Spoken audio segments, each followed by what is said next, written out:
Samantala dinala ang sumunod na eksena sa apartment ni Song Ye. Iminumungkahi ng Gan ang kaunting merienda habang nagtatrabaho sila. Kumuha siya ng burger at inalok kay Song Yi. Tinanggihan niya. Tinanong ni Gan ang iba kung mayroon silang gusto. Sabi ni Nuna, sa kanyang uncle na gusto niya. Nabitawan ni Gan ang burger niya sa mga salitang yun. Pagkatapos ay sinabi niya na gusto niya ng payo. Alam ni Gan na hindi matutuwa si Tikso na marinig yun. Tinanong ni Han kung nasaan si Hugo. Sinabi ng bida na humingi siya ng pabor, kaya medyo maantala siya. Ngunit ngayon ay dapat na nilang simulan ang pagtatanong sa akin. Ikinulong nila si Lily sa isang napakatibay na relics case. Sinabi ni Gan na dapat niyang sagutin ang lahat ng kanyang mga katanungan. Kung tutuusin, mas mainam na makulong sa isang transparent na kahon kaysa sa isang libro. Tanong nito ni Gan, habang may hawak na libro sa kanyang mga kamay na pwedeng mag-record ng lahat ng relics. At pagkatapos ay tinanong niya muli kung bakit ang Purple Witch na yon ay hindi pa rin nagpapakita. Hindi ka naman kakaiba, di ba? Nangangahulugan ito na hindi lang nito kayang ipadama ang sarili. Ito ay malamang na nakalock sa kung saan. At maaaring nasa isang lugar ito sa bahay ni Song. Sabi ni Lily na totoo. Tinanong ng bayani kung saan ito matatagpuan, at tinanong niya si Lily kung sasabihin niya sa kanya o kung dapat niya itong pilitin. Itinuro niya ng nanginginig na daliri ang rebulto. Naalala ni Ham na ang estatwa pala ay bumagsak. Kinuha ito ni Gon sa kamay at sinabing nahulaan niya ito. Masyadong malakas. Isang baho mula rito ang napunta kay Han. Tanong niya, hindi ba niya hinalikan ang rebultong ito? Ito ay malamang na ang magic ng coordinate place mark. Naalala mismo ni Han ang sinabi niya tungkol sa kanila. Ginamit ni Gang ang kapangyarihan ng 13. Maaari na itong makipag-ugnayan sa mundo ng mga espiritu. Biglang tumili ang estatwa. Hoy, Lily Queen, bakit ngayon mo lang sinabi sa kanila ang lahat? Nalaman agad ni Nuna kung sino yon. Ito ay ang Gemini Saint Lady. Siya ay nasa anyong espiritu.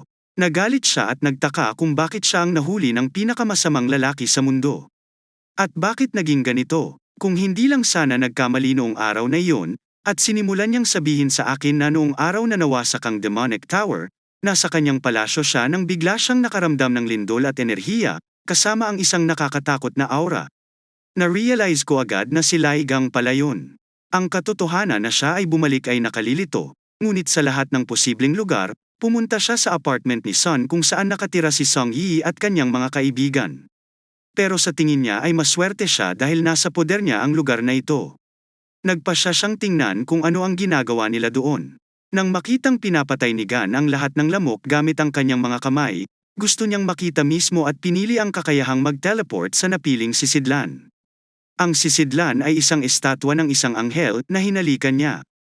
Naging matagumpay ang hakbang, ngunit pagkatapos noon, binasag ito ni Gan. Ipinaalam ni Haji na kung nasira ang rebulto, hindi siya makakalabas dito. Sa sobrang takot, napagtanto niya na nabigo ang nag-iisang paghuli. Dahil nasira ang sisidlan. At naisip ko na kahit na ang pinakamurang recovery skill ay gagamitin, ito ay ilalabas. Kamay ay kumuha ng superglue si Han at pasimpleng pinagdikit ang estatwa. Nagsimula siyang umiyak sa frustration. Pagkatapos nito, ang sisidlan ay naging basura. At hindi na siya makaalis sa sisidlan. Hinawakan siya ni Gan sa kanyang mga kamay at iniisip na dapat siyang pahirapan para ma-appreciate ng mga tao ang kanyang mga pagsisikap. Sinimulan niyang sigawan si Lily para pakawalan siya. Hindi makapunta si Lily dahil mahuhuli siya kaagad. Napansin ng bida na naiintindihan niyang mabuti ang kanyang sitwasyon. Napansin ni Haji si Song Yi at sinimulan niya itong tawagan. Sinabi na siya ay isang tapat na Templar. Pagkatapos ay sumigaw siya na inuutusan niya itong umatake kay Laigang agad. Tanong ni Dream, bakit niya gagawin iyon? Kung tutuusin, ayaw niyang makipag-away kay Gan. Siya ay sumisigaw na siya ay ang kaaway ng mga sumasanga mula pa sa simula. Idinagdag niya na kung maglakas loob siyang tawagin ang kanyang sarili na isang tagasunod ng kambal, dapat niyang sundin ang utos. Sinabi ng panaginip na sa kasong ito, aalis lang siya. Natigilan si Haji, aniya, kahit member siya ng Gemini branch. Pero bayani sa kanya si Gan. At kung ang pagiging tagasunod niya ay automatikong nagiging kaaway niya, pipiliin niyang umalis. At inihagis nito ang lahat ng twin button branches. Bigla silang bumagsak sa sahig. At sinabi ni Haji na ito ay kabayaran ng isang sagradong nilalang. Ang pananampalataya ni Song Yi ay napunta na sa konstelasyon ng future, ang mahiwagang enerhiya ng sagradong nilalang ay nanaig kay Song. Dumyugo ang kanyang mga mata, bibig at ilong. Nagtakbuhan ang bawat isa patungo sa kanya sa sandaling iyon. Ngunit una siyang inihagis ng sagradong nilalang sa sahig. Sinusubukang hikayatin siya ni Haji na humingi ng tawad sa kanya. At kailangan niyang atikihin si Lai Gang. Pagkatapos ay patatawarin siya nito. Sinigawan ni Song na tumahimik. At sinabi niya na handa silang iwanan ang mga tao upang mapahamak. Pero kung ito ay para sa kanilang pinakamahusay na interes. Iniisip kung paano sila halos mamatay sa isang hypermarket. At ginawa niyang halimbawa, ang katotohanan na siya ay nag-iisang nakayanan ng Spider Queen ang nagligtas sa bata, nagligtas sa kanya at kay Nuna. Pagkatapos ng lahat, palagi siyang sumasagip kung kinakailangan, at ang iba pang mga banal. Tinawag niya ang mga mapagkunwari na puro lamang salita tungkol sa pagliligtas sa mundo. Tiningnan niya si Lai Gang at hinangaan siya mula pagkabata. Naalala niya kung paano sinabi yun ni Lai Gang kung siya ay muli mabuli. Ang kailangan lang niyang gawin ay sabihin ito. Lahat ng ito ay ikinagalit niya at nagsimula siyang sumigaw na wala silang karapatang murahin siya. Kasabay nito, ang sagradong nilalang na si Freya ay nagpahayag ng kanyang sarili at pinahigpit pa ang parusa ni Song Yi. Inipon niya ang lahat ng lakas at inutusang mawala ang sina Song Yi at Gang magpakailanman. Hindi gugustuhing lumayo ni Gan at sinimulan niyang gamitin ang kanyang skills na depth cutter. Tapos pinutol ko agad yung thread. Dinala kami sa palasyo ng Yin Yang kung saan nasusunog ang lahat at sinusubukan ng lahat ng mga salamangkero na ayusin ito. Nang biglang nawala ng kakayahan ang isa sa mga magician na mag-cast ng magic. Hindi niya maintindihan kung bakit hindi siya nakakaipon ng magic energy. Ang iba pang mga Templar ay tumakbo sa kanya. At sabihin na hindi rin sila maaaring gumamit ng mahika. Hindi sila maaaring gumamit ng telepathy at teleport. Ang kanilang mga portal ay nagkakalat. Tanong ng obispo, paano naman kaya ang mga Templar na mangangaso ng mga halimaw ngayon? Sinabihan siya na sinubukan nilang makipag-ugnayan, ngunit ang kanilang telepathy ay hindi gumagana. At ang koneksyon ay hindi rin gumagana. Para bang ang kambal na mahiwagang enerhiya ay ganap na nawala, balik tayo kay Gang, Nuna at Song Yi, na ang mahiwagang enerhiya ay nawala rin sa parehong oras. Maayos naman daw ang lahat dahil muntik na siyang magkagulo dahil sa kanya saka nagpasalamat sa pagtitiwala sa kanya hanggang sa huli. Talagang pinahahalagahan niya ito. Masayang ngumiti sa kanya si Dreams sa kabila ng sakit at napasigaw si Haji sa kanyang ginawa. Hindi niya maintindihan kung bakit nawala ang koneksyon niya sa sagradong nilalang, inalis ang koneksyon sa pagitan ng banal na tanda ng kalinisan ng Gemini kay Haji. At ang sagradong nilalang, si Freya, ay isinalaysay na ang mga sagradong nilalang ay gumagastos ng maraming mapagkukunan. At ilalagay din sa panganib ang kanilang sarili sa pamamagitan ng pagpasok sa mundo. Kaya naman itinuon nila ang kanilang lakas sa mga sakop ng mga santo. At ang mga banal mismo ay inililipat na ang kanilang mga kapangyarihan sa mga tagasunod ng sangay.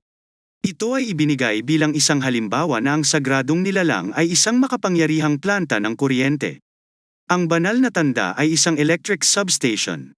At ang mga Templar ay magkaibang mga plug at socket. Naunawaan ni Haji kung bakit agad siyang nawala ng contact sa kanyang mga tagasunod at nagpasyang magbiro sa kanya si Gang. Tinanong kung ano ang pakiramdam niya sa pagiging isang ordinaryong tao. At sinabi niya na ang kasanayang ito ay ang paboritong kasanayan ng Cancer. Ang Deep Cutter ay isang pinakamataas na kakayahan ng konstelasyon ng Cancer. Maaari itong maputol sa anumang bagay. At kapag pinaghalo sa kapangyarihan ni Gan, makakakuha ka ng isang kawili-wiling resulta. Pagkatapos ng lahat, nagawa niyang putulin ang ugnayan sa pagitan niya at ng Diyos. Ito ay isang kasanayang ipinagbabawal ng mga Diyos. Maaari itong maputol sa literal na lahat, memorya, mga koneksyon, at iba pa. Napasigaw siya dahil ngayon ay magiging totoong target niya ito. Mahinahong sumagot si God Gan na wala siyang pakialam. Talagang wala siyang pakialam, at gusto pa niyang lumitaw ang mga ito sa harap niya nang biglang may kumikidlat na kulay ube malapit sa kanila. Ang kalangitan ay ipininta sa parehong kulay. At lumitaw ang isang bagyo. Naabisuhan si Gan na galit ang sagradong nilalang at handa siyang kunin ang lahat ng mga panganib at personal na salakayin ang mundong ito.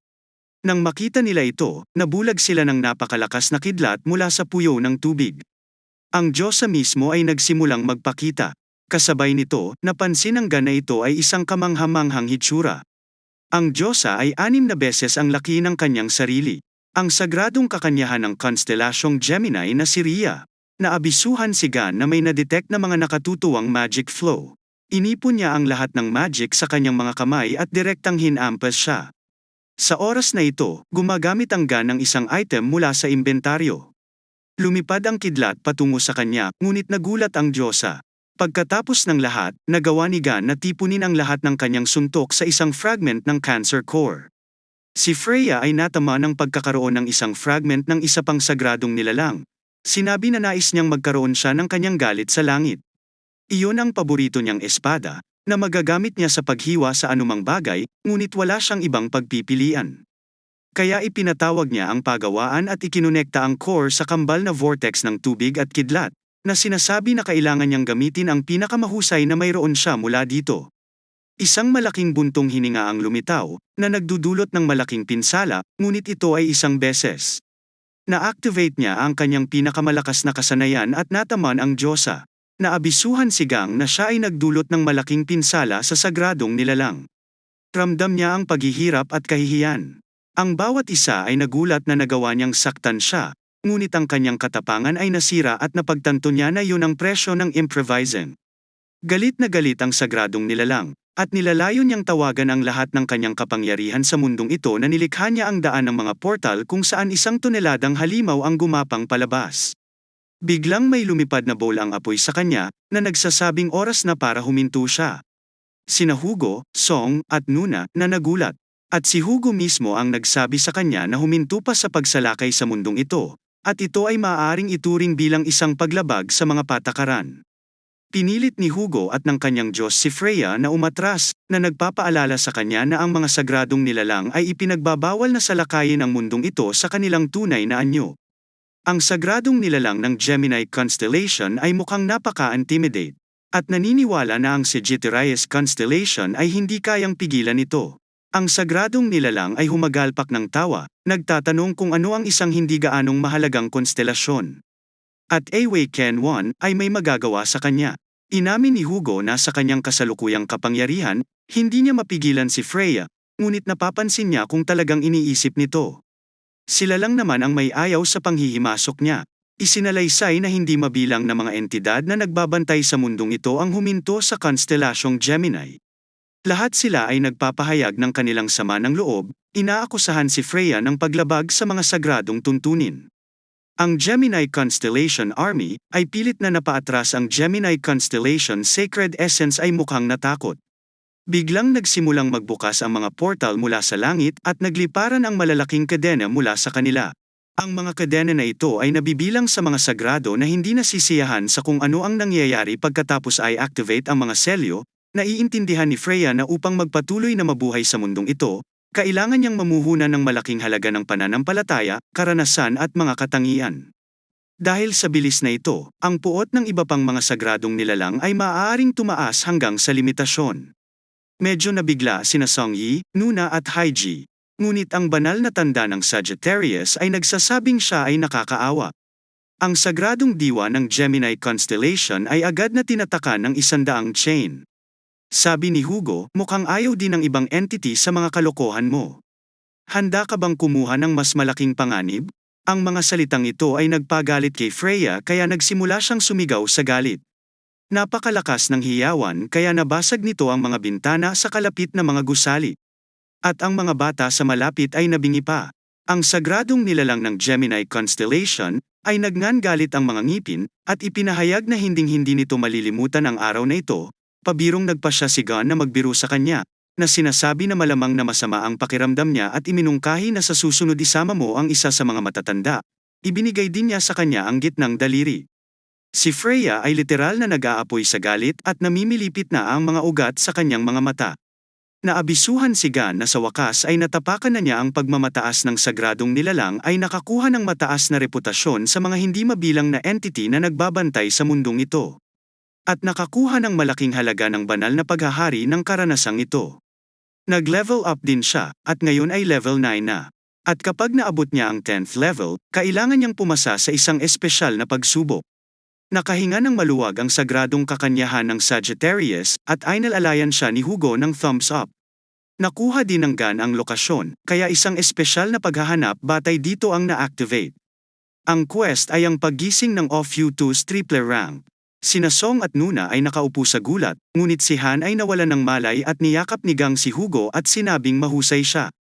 Si Hugo mismo ang nagsabi na hindi pa rin siya mapalagay dahil hindi niya inaasahan na ganito ang pakikitungo ni Freya kay Song Ye. Bakas sa mukha ni Hugo na hindi siya komportable dito. Dahil sa galit, sinabi niya na ang pagbaril ng palaso sa mukha ni Frey ay hindi sapat. Hinikayat ni Gan ang kanyang kaibigan na maghintay na lamang. Dahil malapit na niyang turuan ang kanyang mga anak. Tuwang-tuwa si Hugo tungkol dito. At mentally nagpasalamat sa kanya kahit hindi niya sinabi ng malakas. At pagkatapos ay naalala ni Hugo na kinuha niya ang bagay na iyon mula sa Yongyin Palace. Inilabas ni Hugo ang isang scroll na nagpasaya kay Gan. Ito ay isang rehistro ng mga kaluluwa. Nakita ng isang certificate recording contract na may mga avatar ng Gemini constellation na si Haji ang kanyang scroll at sinimulan silang sigawan. Dahil alam niya na ang pagpapatala ay napakahusay na binabantayan. Sinabi ni Hugo na ang stealth at infiltration ay mahalagang kasanayan para sa sinumang mamamana, ngunit nagpasya siyang huwag banggitin ang kanyang batch. Habang patuloy silang nagtatalo, binuksan ito ni Gon at tiningnan ang lahat ng avatar. Mayroong Berserk, Mad One-Eyed Warrior, isang maalamat na klase. Si Jotun, ang higanteng hari, isang maalamat na klaseng. Ang hari ng mga mandirigma, gumuhit ng liwanag ng pinakamaliwanag na Diyos, isang maalamat na klase. Mula ngayon ang mga avatar ng kambal ay nasa ilalim ng autoridad ng Ovyekes. Inalok si Gan na kunin sila bilang sarili niyang mga avatar. Ngunit mayroong isa sa mga avatar na matatagpuan sa malalim na dagat. Sa ilalim ng Yin-Yang Palace. At nasa ilalim din ito ng kapangyarihan ng Ofuches. Hinuhulaan ni Gang na malamang na mayroon siyang mythical class. Nagpasya siyang subukan ang mga avatar na ito, na nagsasabi, bakit siya maniniwala na talagang sumuko sila? Iminungkahi ko na ipakita muna nila ang kanilang katapatan. Isang portal ang lumitaw sa itaas nila, at nagsimulang mahulog si Haji mula rito. Mas tiyak ang kanyang katawan dahil nakita ito ng kanyang kaluluwa at nagulat. Nagtataka silang lahat kung bakit siya nandito.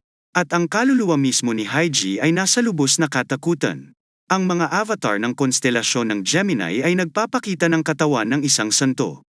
Bilang patunay kay Gang ng pananampalataya, napatawa ito ng husto si Gan at tinanggap niya ang katapatan ng mga avatar ng Gemini. Sa makatuwid, ang mga avatar mismo ay nasa ilalim ng kanyang kapangyarihan. Si Gan ay pinangalanan ang bawat isa sa mga avatar, ngunit siya ay sumagot na siya ay masyadong tamad.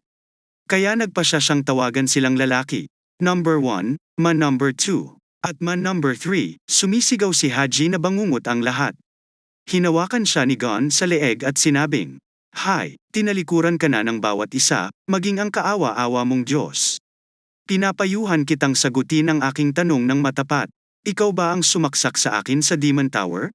Sumagot si Haji na hindi niya alam kung ano ang sinasabi nito. Sabay pinulot ni Gan, at diretsyong itinapon sa gitna ng noo ni Haji. Isa ito sa mga fragment ng vortex side na ginamit niya kanina. Sinabi ni Gan na pakiramdam niya ay naiihaw niya ang kaluluwa ng mga santo sa isang malutong. Patuloy siya sa pagsigaw upang masagot ang kanyang katanungan. Ngunit wala siyang kinalaman sa kanyang mga katanungan na puno ng sakit. Ang bayani ay hindi huminahon at hiniling na gusto niyang pahirapan siya hanggang mamatay. Ipinagpalagay ni Haji na malamang ay dalaga ito dahil nakadikit sa kanya ang paghatol ng langit. Labis na nagalit si Gan, ngunit huminto siya sa pagdrill sa mga banal na dala at sinabi na hindi ito isang malaking bagay, na binanggit na maaari niyang iwasan ang lahat. Pagkatapos ay nagpa siya kung ibalik ang katawan sa kanya dahil nagbahagi na siya ng ilang kapaki-pakinabang na impormasyon. Si Haji ay natutuwa na siya ay nakaligtas at pagkatapos ay biglang nakita na ang kanyang katawan ay nakatayo. At nandoon si Lily na masayang sumisigaw. "Salamat, nagpapasalamat ako na binigyan mo ako ng aking kalayaan kahit nasa ganitong anyo." Sinabi ni Gon snidely na hindi niya sinasadyang nagkamali na ibigay ang kanyang katawan kay Lily Queen. Si Lily mismo ang tumalon upang magpasalamat sa kanya. Balik tayo sa bahay ni Hugo, kung saan nakaupo sina Yong Wei at Lily. Sinasabi ni Yang Wei na walang kabuluhan na subukang ibalik ang mga ito.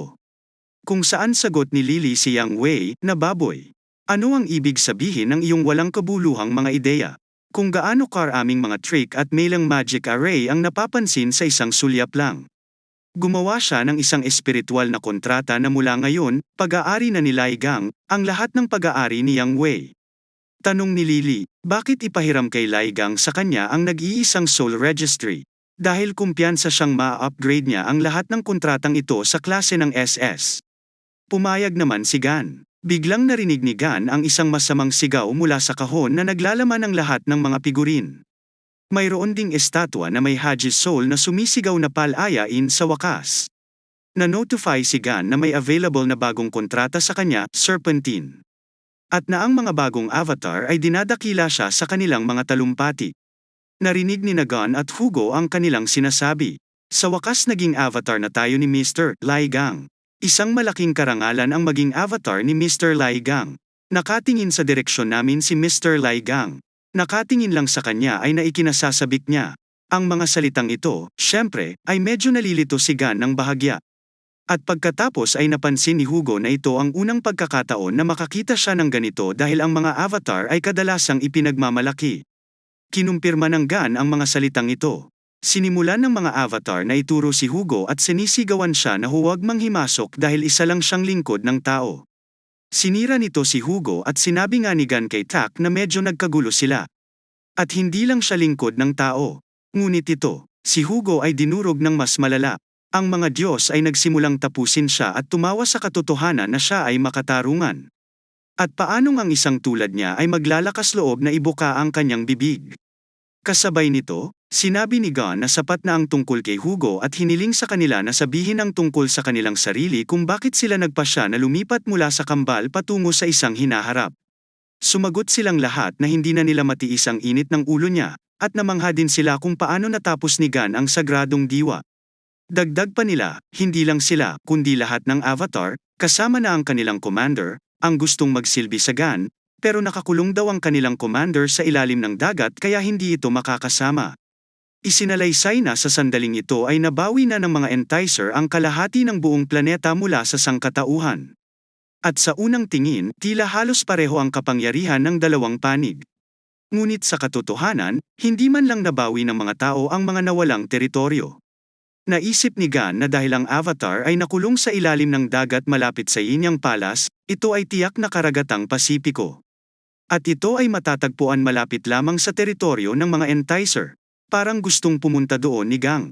Sinabi ng mga avatar dahil ikaw na ngayon ang aming patron, ipinangako namin ang aming katapatan sa iyo. Pagkatapos ng mga salitang ito, lumuhad sila kay Gang. Bago pa sinabi ni Gan na umaasa siya sa kanila. Sinabi ni Song na ang kanilang tiyuhin ay hindi inaasahang gumawa ng mas kaunti, dahil kahit na ang mga avatar na ganoon kataas ang ranggo ay natatakot sa kanya. Sinabi ni Nuna na ang Song ay ganap na tama, ngunit pagkatapos ay nagpa siya na sabihin na ako ay napakasaya na nagpa siya kung mag-propose sa aking tiyuhin. Ang mga salitang iyon ay lubhang nakalilito sa lahat, ngunit si Hugo ay hindi natuwa. Kaya tinanong siya ni Hugo kung ano ang sinasabi niya. Tinanong niya ako kung ano ang offer. Galit siya na hindi masabi. Nagpa siya si Yang Wei na ipasok ang kanyang sariling mga parirala sa dialogong ito. Saying that it turns out na si Hugo na pala ang father-in-law ni Gan. Kasabay nito, isang fire arrow ang lumipad sa kanya at tumakbo siya palayo. Sumisigaw, sinusubukan ni Gang na pakalmayan siya. Sinabi na dapat ibaba ni Hugo ang kanyang arrow. Ngunit hindi na napigilan si Hugo. Nagsimula siyang sumigaw na hindi sinabi na ang kanyang anak na mahal siya nito. Kahit na si Sang na ama, ay lumitaw ang apoy sa kanyang mga mata, at naabisuhan siya na ang tanda ng Sagittarius ay galit na galit. Sinimulan siyang barilin ni Hugo at umiwas lang si Gun sa kanila at sumigaw na huminto siya. Sinabi ni Hugo na hindi niya ito mabubuhay, kaya ginamit niya ang stealth skill. Napagtanto ni Gun na galit ang kanyang kaibigan, kaya ginamit niya ang kanyang God's Eye skill at sa bilis ng kidlat, sinimulan niyang hulihin ang lahat ng palasong lumilipad sa kanya. Si Hugo mismo ay galit na hindi niya namalaya na nasusunog na pala niya ang buong bahay niya. Hinahabol pa rin ni Gan ang bawat arrow na hindi mabilang. At pagkatapos ay sinabi niyang si Hugo ay nakakainis na parang langaw sa mga salitang ito. Niyanig niya ang karangalan ng banal na tanda ng Sagittarius. Sa pamamagitan ng pagtaas ng iyong lokasyon, sinimulan ni Hugo na gamitin ang kanyang pinakamalakas na kakayahan. Binalaan pa siya ng Sun God sa kanyang sagradong sarili na ito ang kanyang sariling tahanan. At ipinaalala sa kanya ang pagsubok para sa bahay ng anak. Hindi siya pinakinggan ni Hugo. Ang sitwasyong ito ay nagpaalala sa kanya kay Son nang muntik niyang masunog ang kanyang bahay. Kaya nagpasya siyang huminto si Hugo. Sumigaw si Nuna na hindi niya dapat gawin ito. Tinatanong ni Hugo kung ano ang hindi niya dapat gawin. Nilinaw ni Nuna na sinadya niyang hindi niya matalo si Gan. At anong pagkakataon ang mayroon siya laban sa kanya? Ang mga salita ay bumagsak kay Hugo. Medyo ham-open na ang kapangyarihan niya sa pangkukulam. At nataranta siya. Kaya naman tumalon si Gan sa kanya at hinampos siya sa ulo para pakalmayan siya. At ito ay gumana. At nahimite siya pagkatapos niyang imulat ang kanyang mga mata. Nakaupo na siya sa tabi ni Gang. At sabi ni Gan sa kanya, "Bakit ka magagalit sa gayong batang parirala? Mukha ba akong tipo ng tao na mangliligaw sa mga anak ng matalik kong kaibigan? Masyado silang nahihiya na ipahayag ang kanilang mga saloobin sa harap mo. Ngunit mayroon silang napakalalim na damdamin para sa'yo. Kahit ngayon, ang iyong mga anak ay nagdala ng mga merienda upang pasayahin ka." Napansin ni na Song at Nuna na gising siya at dinala nila ang strawberry cake ng kanyang ama at ang paborito niyang kape. Naantig si Hugo kaya tumalon siya para yakapin ang kanyang anak. Ngunit umiwas siya at pumunta kay Gan. Sinabi na ipinadala niya ang video ng labanan sa mga mamamahayag sa kanyang kahilingan. Pinunasan ni Gan ang ulo ni Song at masayang sumigaw na hindi siya maghuhugas ng buhok. Tinanong ni Hugo kung bakit kakaunti ang mga strawberry sa kanyang cake. Napansin niyang nawawala ang pinakamahalagang strawberry. Tinanong niya kung nasaan ito. Sinabi ni Nuna na ibinigay niya ito sa kanyang tiyuhin. Si Hugo ay tumalon muli kay Gang, umiiyak, at ang kanilang bahay ay halos mawalan na ng bubong. Matapos ang naturang labanan, napansin ni Willie na wala siyang alam tungkol sa pagpapalaki ng mga tao. Si Hugo ay sumigaw kay Gang para ibalik sa kanya ang kanyang mga strawberry, ngunit sumagot si Gan na hindi na niya maibabalik ang kanyang kinain na, sa sandaling ito, isang mensahe ang dumating sa telepono kung saan nakasulat na ang isang pulang klase, na nagdudulot ng kasawian ay lumitaw bilang isang resulta kung saan ang lahat ng mga Templar ay dapat na agad na tumugon sa pagpapakilos. Kami ay tila dinadala sa isang digmaan Zon Eli sa baybayin ng lungsod ng Maynila, Pilipinas. Nagtama ang kidlat sa buong kalangitan. Mayroong isang grupo ng mga mandirigma na nakatayo sa dalampasigan na nag-aalala kung sila ay mabubuhay. Biglang sumigaw ang isa sa kanila, "Huwag magpadala sa takot. Ang mga mahihirap na panahon ay isa pang pagkakataon upang patunayan ang iyong sarili. Dahil hindi pa nagpapakita ang kanilang amo, kailangan naming ibaba ang aming kaakit-akit na pulang klase na libong talampakan. Ipakita natin sa inyo kung gaano kalakas ang pagsasanga ni Leo at ang sangkatauhan ay may isa pang pagkakataon na gumawa ng isang pitsyang patungo sa isang mas maliwanag na hinaharap." Lahat ng mandirigma ay sumigaw ng labanan. Handa silang ibigay ang kanilang buhay para sa tagumpay. Sabay pasok ni Nona doon. Naisip na lang niya na gusto na niyang umuwi. Sa maraming mandirigma, mayroong isang tolda sa gitna ng lahat, kung saan nakaupo ang isang puting buhok na lolo na bumubulong sa kanyang sarili na hindi niya gusto ang mga barbaric na sigaw na ito mula sa kawalan. Pero sinabi niyang wala siyang pakialam. Hanggat may nakakuha ng kanyang pakete, bumalik kami sa bahay ni Hugo, kung saan ang bubong ng bahay ay sira lamang. At may nakatayo sa threshold ng pasukan. Binuksan ni Hugo ang pinto at binati siya. Siya ang katulong ni Hugo, si Yun Aaron. Masaya siyang makita siya, pero laking gulat niya sa nangyari sa bahay niya. Sinabihan siya ni Hugo na huwag magtanong. Naglalakad papasok ng bahay. Nakita niyang nakabukas ang TV at sinabing, "Oh, so sinusubaybayan mo rin ang balita tungkol sa Thousand Pa." Sinabi ni Hugo na personal na pumunta doon si Nona at saka tinanong kung anong uri ng kahon ang nasa kanyang mga kamay.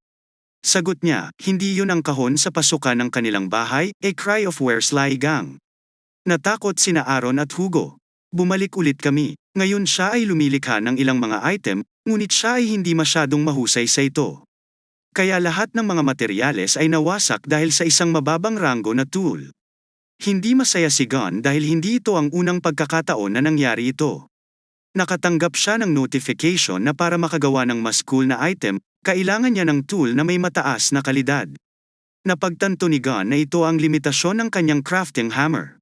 At pinagsisisihan ang pagkawala ng kanyang pangunawa sa martilyo. At hindi niya maisip kung nasaan siya makalipas ang 20 taon.